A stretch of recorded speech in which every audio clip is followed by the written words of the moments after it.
Wala Ini mang prutas yun eh. prutas na. Oh no!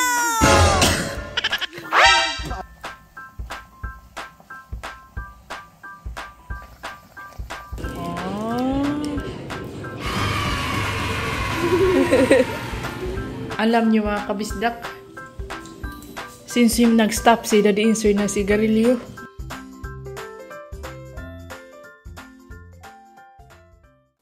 이보야 돼. 양구로 가자 종호. 맞아 이보. 아니 그거 말고 그거 블루 파란색. 그거. So ngayon is pupunta tayo sa bayan kasama si Little Insoy, si Saldi at Dudong ay nasa flower farm mga kabistak. Tapos na kasi sila sa watermelon farm. Yan iaano ko si Little Insoy kasi nga weekend. Ipapasyal ko si Little Insoy para hindi naman siya maboring kasi 1 week straight na siyang hindi pumupunta sa school. So ang ginagawa ko, pumupunta ako sa bayan, sa water park. Slipper, sino ko? Slipper. Yan. Yung basura namin, sinasabit ko kasi may mga miming, may mga cats tayo. Ino-open nila yan mga kabisdak. Ngayon is, pupunta kami sa bayan, kaming dalawa ni Little Insoy, si Saldi at si Dudong sa Lunes pang kanilang day off. So, hindi sila makakasama sa amin.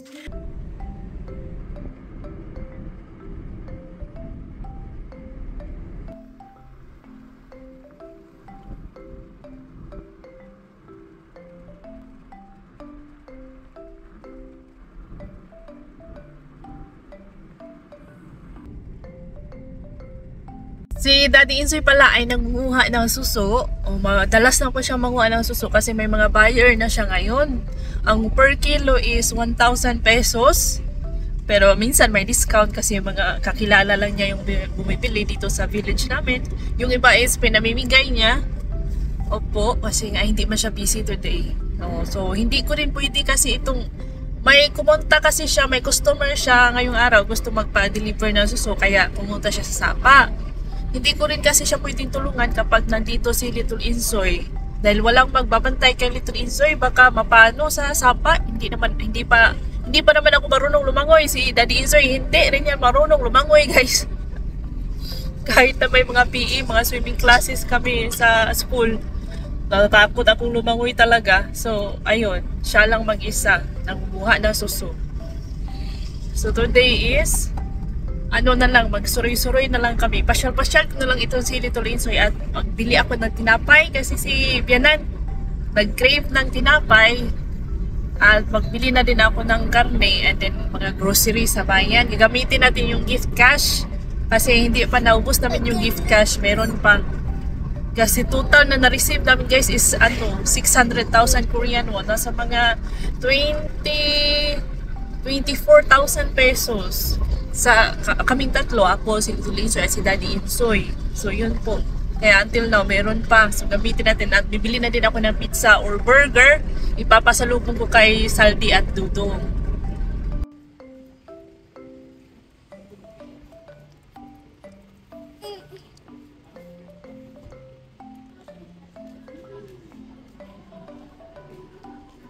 Uli ba?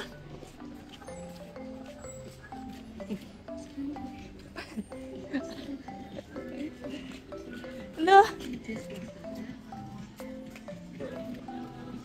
Annyeong.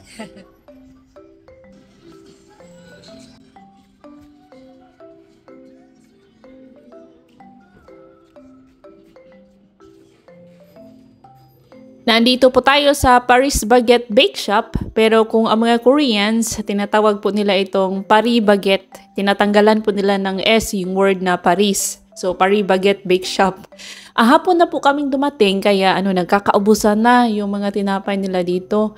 Masarap po ang tinapay nila dito, yung mga paninda nila, mga pastries, tinapay, cake. Kaso lang ang mahal. Oo nga, mahal kasi masarap. Ito si Little Insoy ay hindi na napatumpik-tumpik pa. Hinakot na niya yung kanya mga paborito. Binalik ko din mga kabisdak, isa or dalawa lang kasi kapag masyadong marami ay hindi niya po tinitigilan. Tapos alam niya kasi kung ilang piraso ang binili. So, hinahanap hinahanap-hanap talaga niya kahit na itago ko pa, hinahanap-hanap niya mga kabisdak. So, para safe, isa or dalawa na lang. Oh, nakakatuwa, ang cute. So, binilhan ko din pala si Bianan at yung mga dalawang cousin ko, si Saldi at Dudong. Si Daddy Insoy, hindi po yan mahilig sa tinapay si Daddy Insoy. Birthday treat ko na din ito kay Little Insoy, no, kasi malapit na po ang birthday ng batang to. Oh, expected sa mga next vlogs natin, upcoming vlogs, ay ang birthday ni Little Insoy. Hugot to.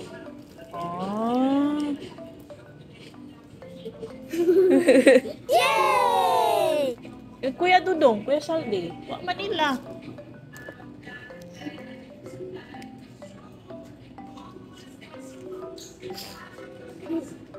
Ha? Kuko man eh.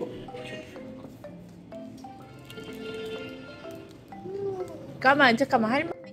Ang napili ko para kay Bianan ay itong kamote bread. Masarap kasi yan mga kabistak. Actually, lahat naman ng mga panindan nila dito. Lahat ng tinapay masarap mga kabistak. Pero nag-stand out kasi sa akin dahil may kamote. Lab na lab man ni Bianan ang kamote. So ito ang ating bigay sa kanya. At ito si Little Insoy, hindi na. Ayaw nang ipaka-cashier. Gusto niyang iuwi agad yung mga pinili niya mga tinapay. Excited yarn.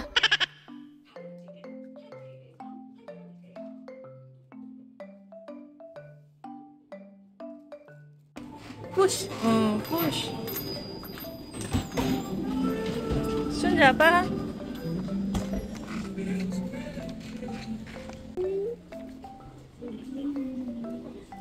그거 먹어. 먹어도 돼.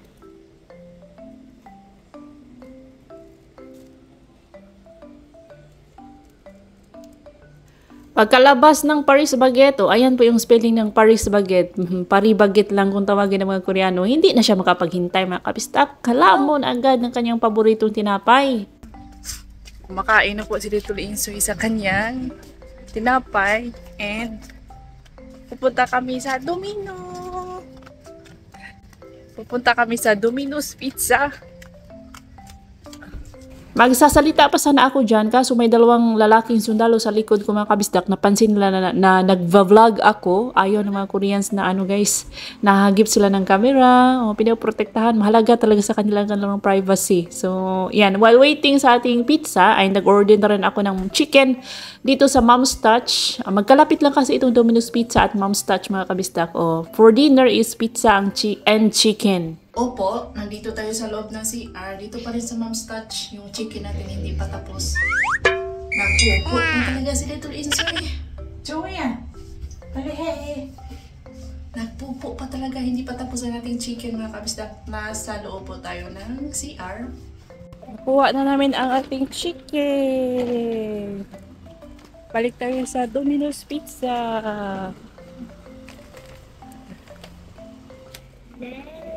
Na po ang ating pizza. Tara na.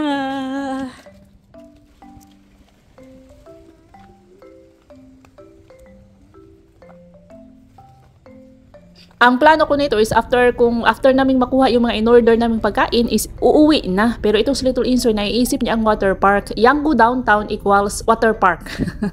So, dinaan ko na lang siya saglit dahil alam ko na 5 o'clock, sarado, close na po ang water park. Pero pagdating namin, ayan na, 5:30 dumating kami. Meron pang natitirang mga kunting tubig. Hindi, kahit close na, walang makakapigil sa saya ni Little Insoy. Ganyan siya kasaya dito sa water park. Kawawa naman ang bata. Yung CR nila dito sa water park sa bayan, may aircon. Ngayon ko lang napansin mga kabisdak. Nakaka-proud. Nakakasana all. Tapos din magwiwi. Balik na yan sa water park. Ang plano ko talaga is maligo kami ni Little Insoy today sa water park at saka sa swimming pool. May swimming pool kasi dito. Pero need ng outfit. Nag-order na ako last week ng rash guard. Sus, dumating siya kahapon. Chinek ko kagabi. Pagkaliit-liit man ang medium size nila. Yung medium size nila parang small. So, hindi talaga siya magkasya sa akin. So, na-postpone yung plano namin ni Little Insoy na maligo. So, next week na, move na naman sa next week yung ligo namin. Kaya, ngayon, nag-shopping. So, dumaan ako dito kasi may oras pa naman kami. Ayun, siya lang maglalaro kasi wala man tayong rash guard. Gusto ko kasing maligo doon sa swimming pool guys, kaya nag-order ako ng rash guard. Si Little Insoy meron na kasi yung rash guard. So darating yung ano natin next week pa. So kunting laro. Close kasi ito 5 o'clock. 5:30 na ngayon. So wala na pong tubig. Nagdala naman ako ng misa ni extra clothes ni Little Insoy. So okay lang magbasa-basa siya. Dul! Shit! Shit! Woo! Nag-enjoy naman ang bata kahit saglit lang at basang-basa po siya pero no problem kasi always na po ako may dalang ekstrang damit sa loob ng ating kotse. Salamat po sa lahat ng mga nag-suggest. Thank you so much mga kabisdak. Dumating na kami sa bahay. Ito yung pizza. Yan yung pizza mga kabisdak. Nabusog na ako sa tinapay. Ay ko. Ande. Oh. Tara.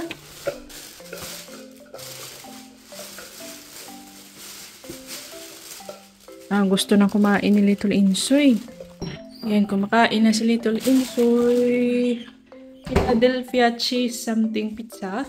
Garlic chicken. Apa do jogo? Apa do jogo? So yan, ibibigay ko kay Saldi at Tudong. Nagkuha lang ako ng konti. And then ito is sa kanila na din ito mga kabisdak. Hindi masyadong kumakain ng pizza yan si Daddy Insoy. Tapos yan, dalawa kay Little Insoy. Hindi man yan mauubos. Okay, let's go. Babalikan ko na lang yung chicken.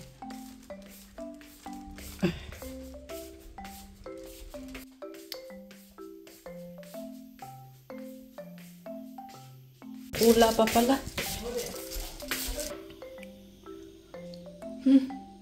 Adit siya. So, tikman natin. Masarap daw sabi ni Dudong. Ito yung kalahati sa harvest niyang kalabasa doon sa labas. Kalahati is niluto na niya. Kinabukasan, ito mga kabisdak, tinry ko. I-insert ko lang itong video. Sabi ni Dudong, masarap daw. So, try natin mamaya. No? Ginisa ko lang siya with bawang, sibuyas, and kamatis, and pork belly. Alam niyo mga kabisdak, since yung nag-stop si Daddy Insoy na sigarilyo, kumakain na siya ng ice cream. Since you stop smoking, you eat ice cream and sweet foods. Dati nun, ayaw mga prutas. Even fruits, sweet fruits, ayaw ni Daddy Insoy. Ngayon, noon na siya, kumakain na. Pati corn, ayaw niyang kumain ng corn dati. Diba? You don't like corn? Now, noon, he eats corn. And also, we have good news. Si Dudong hindi na po nagsisigarilyo. Nag-stop na ng sigarilyo si Dudong. Wow! Hello mga kabisdak, welcome back sa ating vlog.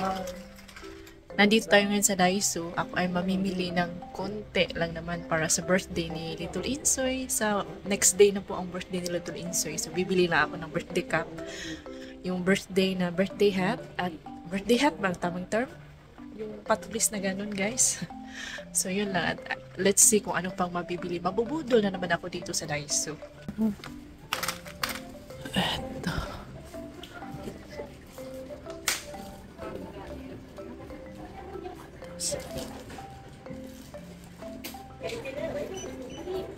Parang malaki man ito mga kabistak.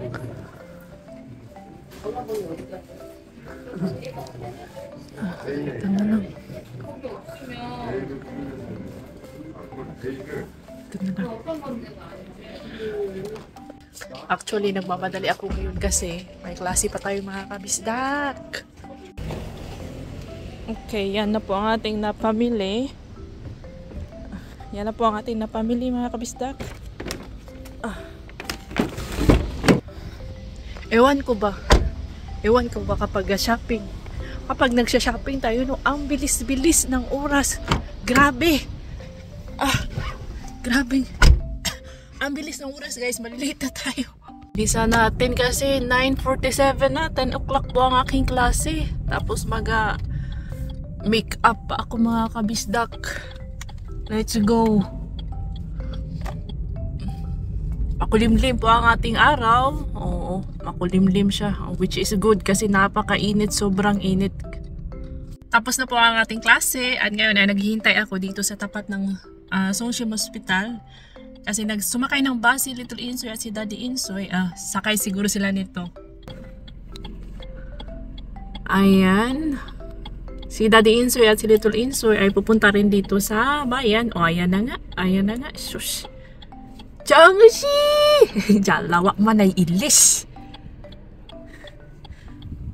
Shush. Bakit wala man yang ilis? Anyong? Anyong? Chala? Anyong? Anjing. 어디로? 어디로 가? 바hala kasi yo. 아니 나는 저거야 저기 어디가? 어디가? 이거 많아. Kaya wala po ako masyadong tiwala dito kay Daddy Insoy na magbantay sa kanyang anak na si Little Insoy dahil tingnan nyo mga kabistak ko. Yung damit na yan is damit pambahay po ni Little Insoy pero hindi man lang niya pinalitan. Same pa rin. Pumunta dito sa bayan, dumating dito sa bayan na nakapangbahay lang. Ito talagang si Daddy Insoy. Si Daddy Insoy din, walang palit-palit ng damit. Nagbus na kami dyan dahil si Daddy Insoy may kailangan siyang pumunta sa pension house. Tamang-tama yung timing, nag-stop yung car papuntang pension house. Dumating ang guys, nadaanan po kami ng bus kaya nagsakay na lang kami ng bus ni Little Insoy. Anyways, maraming salamat po sa lahat na naghihintay at nag-aabang ng ating bagong upload. Pasensya na kayo mga kabisdak at matagal tayo nakapag-upload ulit kasi nga busy kami sa pag-harvest. Nag-harvest ng mais, nag-harvest ng chilies. Yung chilies natin, yung pula at green, hinarvest na namin kaya super busy po talaga ang Ajuma. Nandito na po tayo sa bahay. Yan ang ating pinamili. Yung birthday hat. Bumili din ako ng clay. Yun, nilalaro na ni Little Insoy. At tape cleaner para sa aking pants. At sabon. Soap holder. Tama ba nga ang term? Lalagyan ng sabon. Yung sabon na bar. Ito, air diffuser. Perfume diffuser para sa CR nila Saldi. Ilalagay ko to guys. Sa CR. And then, ito yung nabili ko kasi parang bet ko tong happy birthday na to. May balloons. Marami siyang laman kasi. Tingnan natin kung gaano to kalaki ba. Baka maliliit lang to guys. Ito, yung pangbomba ng ating balloon. Yan lang po ang binili ko mga kabistak.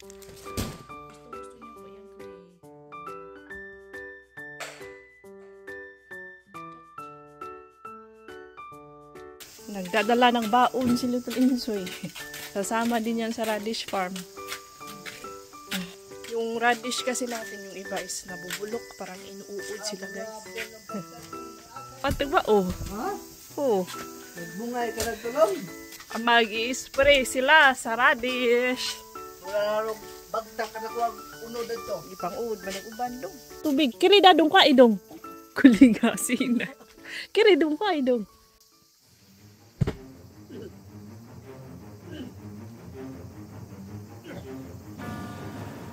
Sagajinom. Katong kato ato. Isa kay sa truck. Oh no! Uray.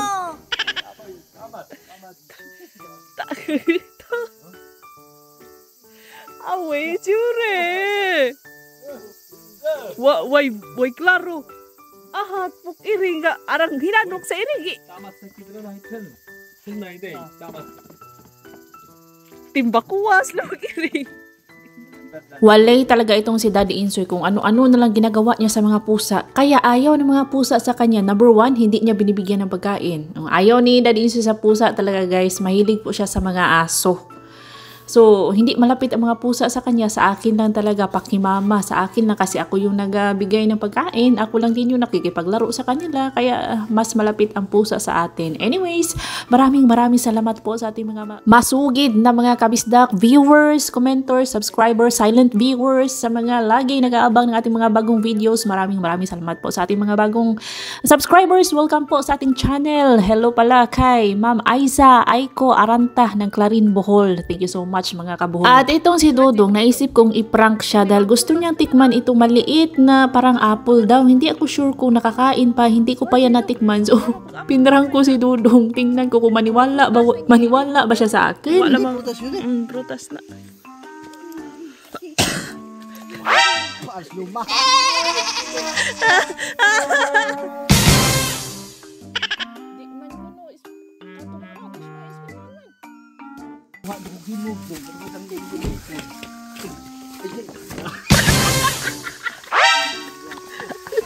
Jongo Andes!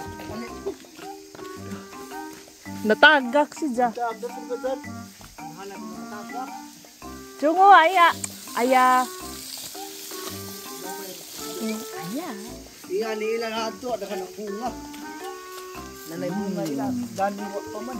Aw ba yung akong tamis na ilon. Bilon. Kuan. Mayud. Gahapon yang iud. Wa na. Wayud, hinlo. Wayud. Tamis nga apple pero Di up. puntik-puntik man bahala na naman. So ayun, naniwala talaga sa akin si Dodong. Naawa tuloy ako kay Dodong. Kumain siya doon sa may apple na maliliit. At nag-agawan sila kanina sa huling bunga ng tunay na apple dito sa tapat ng ating bahay. Matamis siya pero maliliit at yung skin niya ay hindi maganda yung kulay mga kabisdak. So ayan, yung mga kabisdak, ito yung spray sa ating mga radish na inuud ulit. Opo, inuud ulit. So, kailangan mag-spray ulit. Pero ito is bagong spray na po ito. Bagong discover ni Daddy Insoy. Sinabi ng kanyang kaibigan na lagyan daw namin ng ganito. Anyways, advance happy birthday kay Ma'am 333 sa August 19 at happy fiesta Lukban, Quezon on August 19. Especially shout out kay Ma'am Ellen, Lori, Severino, mga kapatid ni Ma'am Inday Baldueza ng Lukban, Quezon. Maraming salamat po. Guys, dala ko guys kay mo larga na ko squad. Ay punta kami dito sa aming Radish. Hello kay Ma'am Michelle of Tanamura, Gunma, Japan. Thank you so much for watching. And happy birthday kay Sir Jojo sa August 21. Ang bunso na anak ni Ma'am Majestic Unicorn. Thank you so much for watching, Ma'am Majestic Unicorn. Happy birthday bukas, August 18. Sa sister ni at Vanji Cayetano. Thank you so much. Hello kay Ma'am Sarmiento. Hello, shout out Sarmiento family, Di Maano family at Bautista family. Hello to Mr. and Mrs. Ronaldie Halbo from Rojas City, Capiz. At sa tatlong anak na sila Ronel Halbos, Samlin, Ali May at Eona Braille. Advance happy birthday on August 30 kay Sir Joseph Philip Castillo from Maribeles, Bataan. At shout out at Heidi Kuan 968 at Ma'am Jade Star at kay at Marilo Domingo. Thank you so much mga kabisdak sa lahat ng ating mga viewers, mga supporters. Hindi ko na po kayo mabati pa isa-isa. Maraming salamat po sa inyong suporta. And for dinner ay magluluto tayo ng himultang. Ito po ay seafoods and seashells. Sabaw siya mga kabisdak. Tapos may ready-made na po yan na ay may nakapack na po siya na sauce na ilalagay. Ibubuhos mo lang dyan. Pero ako is hindi ko siya ibubuhos lahat kasi medyo maanghang pa siya para kay Saldi at Dudong. Opo, lagi na lang akong Saldi at Dudong. Syempre kasi mga bagong miyembro man sila ng ating pamilya. So, kaya lagi ko po silang nababanggit dito sa ating vlog. At kasali na po sila sa ating Bisdak in Korea vlog na team. Team Little Insoy, Team LA, sabi ni Ma'am Chari Santos. Thank you so much, Ma'am Chari Santos. No, Chari Alonzo pala. Thank you so much, Ma'am Chari Alonzo, sa iyong laging panonood at sa pagmamahal. Maraming salamat kay Sir Derek Torres, kay at Sir Go, at sa lahat mga kabisdak. Maraming salamat po sa inyong patuloy na panonood at pagsuporta sa ating munting channel. Ito na, luto na po ang ating himultang. Yan, masarap po ang sabaw niyan mga kabisdak. Nilagyan ko lang, nag-add-on lang ako ng mga kangkong kasi marami po tayong kangkong doon sa garden ni Bianan. And nilalagyan ko po ng chili flakes. Konti lang naman ang aming ginisaang palaya with itlog. Ayan siya mga kabisdak. Gusto ko sa ganito, half cook lang. Ayan. Luto na po yan mga kabisdak. Pwede na po yan hain. And that's all for today's video mga kabisdak. Thank you so much for always watching. Kanina pa ako lagi nagpapasalamat. Lagi talaga ako magpapasalamat sa inyo mga kabisdak. See you on my next vlog. Ingat lahat!